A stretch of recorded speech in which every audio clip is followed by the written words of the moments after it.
L'automobile va mal, 16% de ventes en moins en un an. Si la régie Renault, elle, va bien, elle est à peu près la seule, le groupe Peugeot Citroën, lui, est en difficulté. Ce début de récession dans l'automobile est très inquiétant, car on sait l'importance de cette industrie dans l'économie française. Elle fait vivre environ 2 millions de salariés et exporte beaucoup.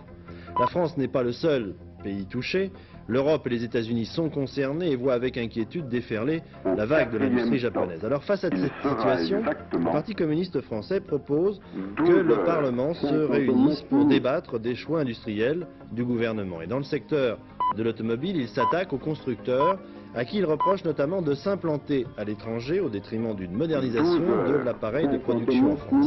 Et puis pour les communistes, vous allez l'entendre, l'un des moyens de faire repartir l'industrie automobile serait une revalorisation du pouvoir d'achat des salariés. Nous considérons que des causes essentielles des difficultés, c'est l'insuffisance du pouvoir d'achat d'un grand nombre de familles, puisqu'il se trouve qu'il y a un tiers des familles françaises qui sont démunies d'automobiles et que parmi celles qui en possèdent, beaucoup ont des difficultés à renouveler leur véhicule. Par conséquent, une des premières questions passe par le relèvement des salaires, du pouvoir d'achat, en priorité des familles les plus défavorisées, les plus démunies, les salaires les plus bas. Voilà une des premières démarches de notre part. Et d'autre part, il nous semble aussi, bien entendu, qu'il est nécessaire de songer à ce que doit être aujourd'hui l'industrie automobile, le produit qu'elle fournit, et en même temps songer à d'autres conditions de travail pour le personnel employé dans ces grandes entreprises de construction. Alors, Monsieur Giraud, ministre de l'Industrie, est avec nous aujourd'hui en direct. Merci d'être là, Monsieur Giraud. Vous êtes aux côtés de Pierre-Marie Thiaville. J'ajouterai simplement à ce tableau déjà suffisamment sombre que l'usine Ford de Bordeaux a décidé une mise au chômage technique de son personnel pour 5 semaines. Cette usine fabrique des boîtes de vitesse pour les voitures américaines à destination des États-Unis. Alors, Monsieur Giraud, cette récession dans l'automobile. Bien, je crois que lorsqu'on a en face de soi une situation délicate, il faut surtout éviter de la pousser au noir. Et en face de la situation que connaît l'industrie automobile, dans le monde d'une part, et en France d'autre part, où elle va tout de même mieux, je crois qu'il faut récuser le pessimisme, récuser l'optimisme et adopter la vigilance. Vous avez cité un chiffre qui est celui du mois de juin. Il faut indiquer tout de même que c'est un chiffre sur un mois n'a jamais été significatif et je préfère pour ma part, pour l'instant, regarder plutôt les chiffres du premier semestre. Et là, je m'aperçois que les immatriculations ont diminué de 6% et la production de 3% parce que les exportations ne se sont pas mal portées. Ce n'est pas bon, ce n'est pas encore désastreux. Et pendant les 4 premiers mois de l'année, les choses allaient plutôt bien. Que se passe-t-il? Il y a effectivement dans le monde entier un ralentissement économique qui est perceptible, qui est beaucoup plus perceptible d'ailleurs dans certains pays comme les États-Unis, la Grande-Bretagne. Il y a ensuite les conséquences de la crise de l'énergie qui font que l'on ne consommera plus de voitures voraces. On consommera des voitures économiques et de ce point de vue, l'industrie automobile française est bien placée.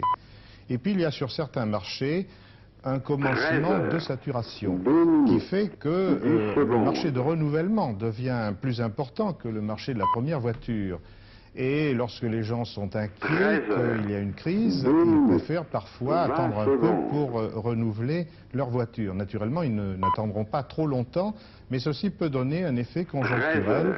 Et c'est peut-être ce que nous connaissons actuellement. Monsieur le ministre, vous venez de résumer les causes de la récession dans l'automobile, mais concrètement, devant une information comme celle d'aujourd'hui, les Américains, depuis Détroit, décident qu'ils vont mettre en chômage technique plusieurs milliers de Français pendant 5 semaines. Oui. Qu'est-ce qu'on peut faire, nous Français et le gouvernement français? Eh bien, tout d'abord, je voudrais vous rappeler le moment où le gouvernement a été critiqué parce qu'il n'acceptait pas de but en blanc des installations de constructeurs américains en Lorraine.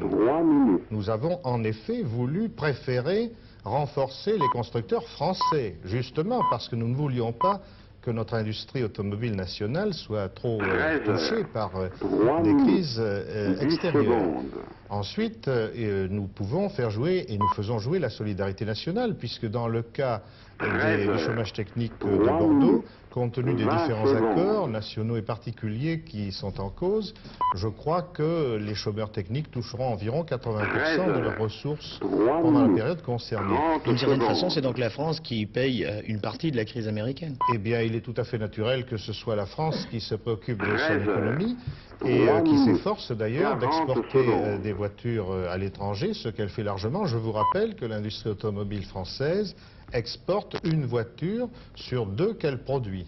Nous ne pouvons pas évidemment récuser les marchés internationaux et en même temps chercher à y être présent justement pour créer l'emploi français. Cette baisse de la demande et du marché automobile fait surgir une inquiétude pour l'avenir, parce que pendant longtemps on a considéré l'automobile comme une des locomotives de toute l'économie. Ainsi, par exemple, quand la sidérurgie a eu de gros problèmes dans le nord et dans l'est, on a épongé le déficit d'emploi en cherchant à implanter des usines automobiles dans les mêmes régions. Oui. Et si ces usines à leur tour venaient à battre de l'aile, comme on dit, qu'est-ce qui se passerait? Avec des si, on pourrait faire beaucoup de choses. Je vous dirais simplement mon sentiment que les hommes ne sont pas prêts à se priver de voitures et que la population mondiale augmentant largement et le niveau de vie augmentant tout de même, on peut s'attendre, je crois, à une augmentation du nombre de voitures achetées par les hommes. Compte tenu également de la crise énergétique, on peut s'attendre à ce qu'ils achètent plutôt des petites voitures que des grosses, ou plus exactement des voitures économes, plutôt que des voitures gaspilleuses. Et le meilleur moyen que nous ayons de maintenir la prospérité de notre industrie automobile, qui est actuellement, vous le savez, au tout premier rang mondial, c'est justement de maintenir le niveau technique qu'elle a su acquérir et continuer à faire des progrès techniques. Bien, Monsieur Giraud, je vous remercie.